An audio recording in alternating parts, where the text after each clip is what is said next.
Assalamualaikum warahmatullahi wabarakatuh. Perkenalkan, nama saya Fauzia Nur Fatifah, NIM 105421110517. Nah, berikut kali ini saya akan melakukan keterampilan pengelolaan jalan nafas dan pemberian nafas bantuan. Nah, yang pertama itu pengelolaan jalan nafas. Nah, adapun pengelolaan jalan nafas ini merupakan pembebasan jalan nafas untuk perjalanan udara yang normal, baik tanpa alat maupun dengan alat. Kemudian indikasi dari pengelolaan jalan nafas ini diperuntukkan untuk pasien yang tidak sadarkan diri apapun penyebabnya, dan untuk pasien yang memiliki sumbatan jalan nafas baik parsial ataupun total. Nah, adapun alat dan bahan yang diperlukan, yang pertama itu ada manikin bayi dan manikin dewasa. Kemudian ada balon suction, pipa suction juga. Kemudian ada pipa orofaring.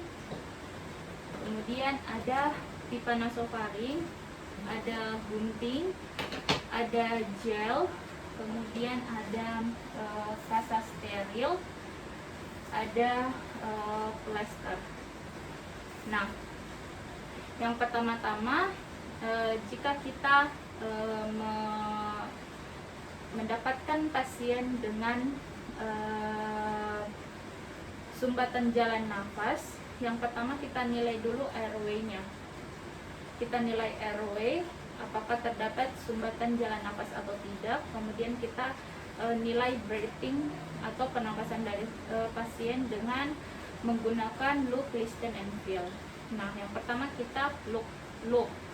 Nah, look ini kita lihat apakah ada retraksi di antara tulang iga pasien atau tidak. Kemudian kita lihat perkembangan atau pengembangan dada dari pasien. Kemudian kita listen, kita dengar nafas pasien, apakah ada pernafasan tambahan, stridor, ataupun wheezing, ataupun gargling. Kemudian kita look, kita feel, kita rasakan bagaimana pernapasan dari pasien. Nah, setelah itu jika kita menemukan suatu abnormal dari pernapasan pasien, kita bisa menggunakan dua cara untuk pembebasan jalan nafas dari pasien, yaitu dengan menggunakan alat ataupun tanpa alat. Yang pertama, tanpa alat, kita menggunakan dua manuver, yaitu chin lift ataupun head tilt. Yang pertama, head tilt itu tangan kita berada di kepala pasien, kemudian dua jari kita, jari telunjuk dan jari tengah itu mendorong tulang dagu dari pasien, sehingga kepala pasien ini sedikit mendongak ke atas. Nah, adapun untuk chin lift, yaitu dengan mendorong tulang rahang kiri dan kanan dari pasien ke depan, sehingga gigi atas dan gigi bawah dari pasien itu menghadap ke atas. Nah, untuk pembebasan jalan nafas menggunakan alat, kita bisa menggunakan alat yaitu pipa orofaring dan pipa nasofaring. Yang pertama itu pipa orofaring. Jadi kita memilih pipa orofaring sesuai dengan ukuran pasien, yaitu dengan cara kita mengukur dari bawah telinga pasien ke bawah mandibula pasien ke sudut mulut pasien. Setelah itu kita berikan pelumas pada pipa orofaring. Setelah itu kita bisa menggunakan spatula atau dengan cara chin lift untuk membuka mulut dari pasien. Kemudian kita masukkan pipa dengan arah cekungannya itu menghadap ke atas, sehingga pipanya itu menyentuh langit-langit dari pasien. Setelah pipanya menyentuh langit-langit pasien, kita putar searah 180 derajat ke arah bawah pipa tersebut, sehingga lidah pasien bisa tertopang. Kemudian kita masukkan secara perlahan pipa tersebut. Kemudian kita nilai pernapasan dari pasien. Setelah itu, setelah kita menggunakan pipa orofaring, bisa juga kita menggunakan pipa nasofaring, di mana kita ukur dulu pipa nasofaringnya, kemudian kita ukur juga lubang hidung dari pasien, kemudian kita berikan gel di pipa nasofaring, kemudian kita berikan gel juga pada hidung pasien. Kemudian secara perlahan kita masukkan pipa tersebut ke dalam hidung pasien. Kemudian kita lihat apakah ada aliran udara dalam pipa atau tidak. Nah, jika ada, kita masukkan terus pipa ke dalam hidung. Setelah semuanya sudah masuk, kita bisa fiksasi pipa dengan plester. Setelah itu untuk pembersihan jalan nafas. Nah, di sini pembersihan jalan nafas itu bisa terjadi karena dua, bisa karena cairan ataupun bisa karena ada sumbatan benda padat. Nah, untuk anak-anak biasanya itu cairan atau lendir dari anak tersebut. Yang pertama kita bisa melakukan dengan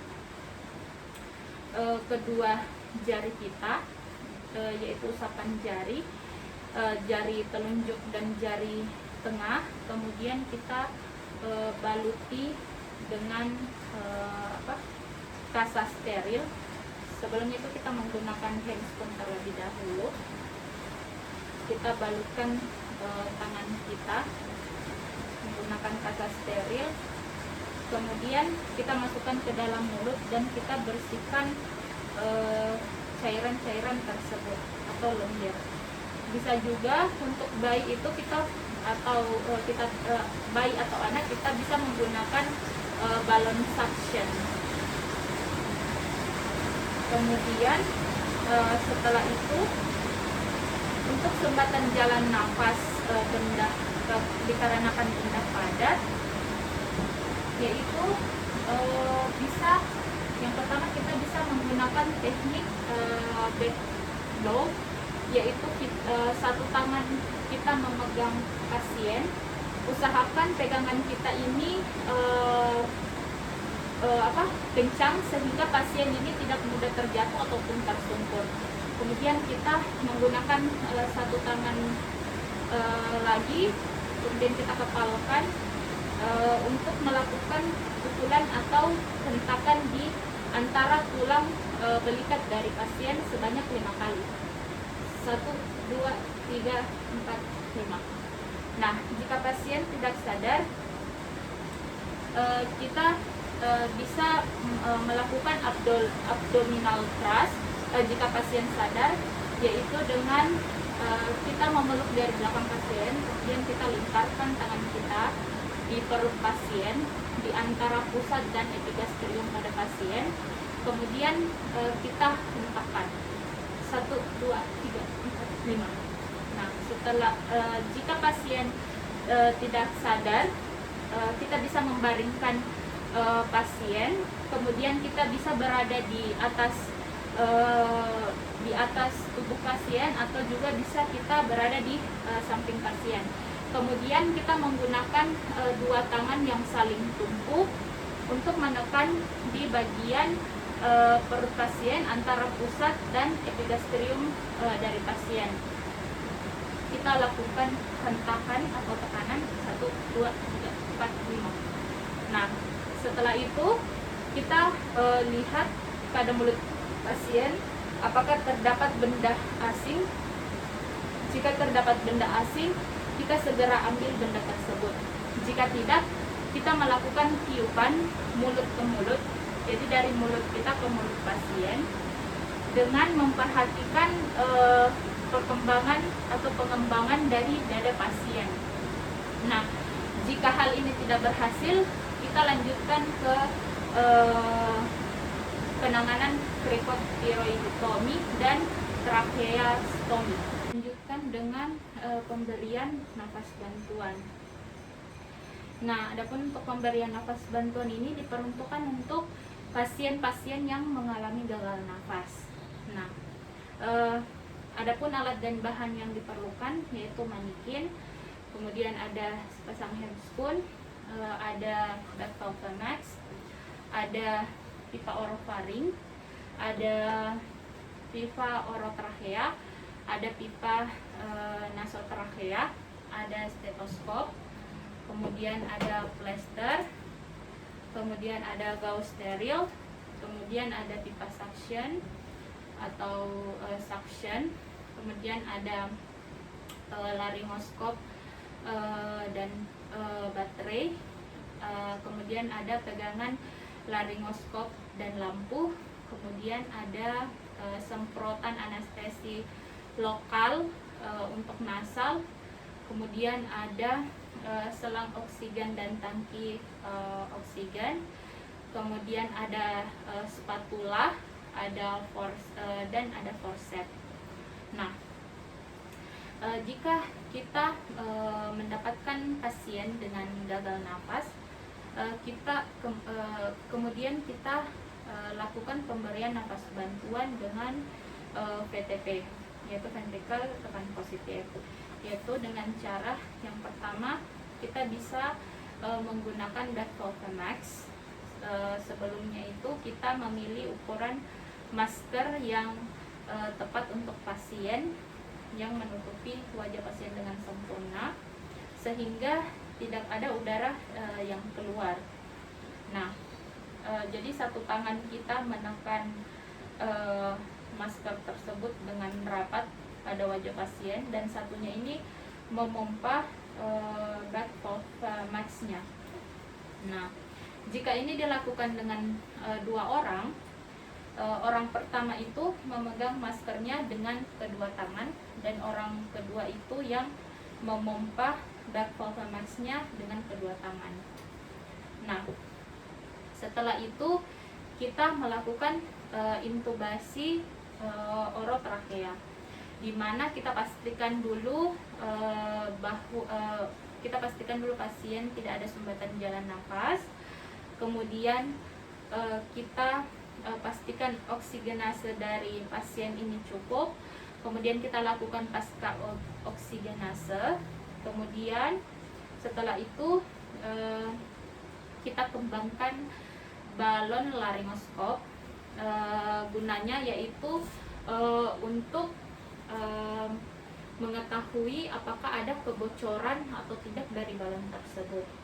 Nah, setelah itu jika balonnya itu mengembang dengan bagus dan tidak ada kebocoran yang didapati, kita bisa kempiskan, kemudian kita pasang pegangan laryngoskop, kemudian kita perhatikan lampunya, kemudian kita pegang dengan tangan kiri. Jika ada pipa orofaring yang terpasang, segera kita ambil, kemudian kita masukkan secara perlahan di dalam mulut pasien. Kemudian untuk indikasi vitalnya kita bisa melihat pita suara dari pasien ataupun epiglottis dari pasien. Kemudian kita masukkan secara hati-hati tanpa menekan gigi ataupun jaringan yang berada di mulut pasien. Kemudian kita masukkan, kemudian kita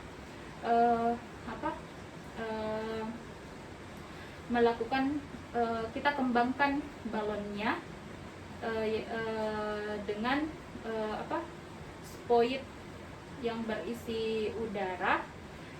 Ketika balonnya sudah berkembang, kita pastikan bahwa tidak ada lagi suara nafas yang terdengar dari endotrachea ataupun dari trachea dan pasien. Kemudian kita auskultasi menggunakan stetoskop. Kita auskultasi dada kiri dan dada kanan pasien, apakah suaranya sama atau tidak. Kemudian kita perhatikan pipanya, apakah sudah kita auskultasi pipanya apakah sudah terpasang dengan baik dan benar. Kemudian kita fiksasi pipanya dengan menggunakan plester agar pipanya itu tidak mudah bergerak. Baik, sekian dari saya, lebih dan kurangnya mohon dimaafkan. Assalamualaikum warahmatullahi wabarakatuh.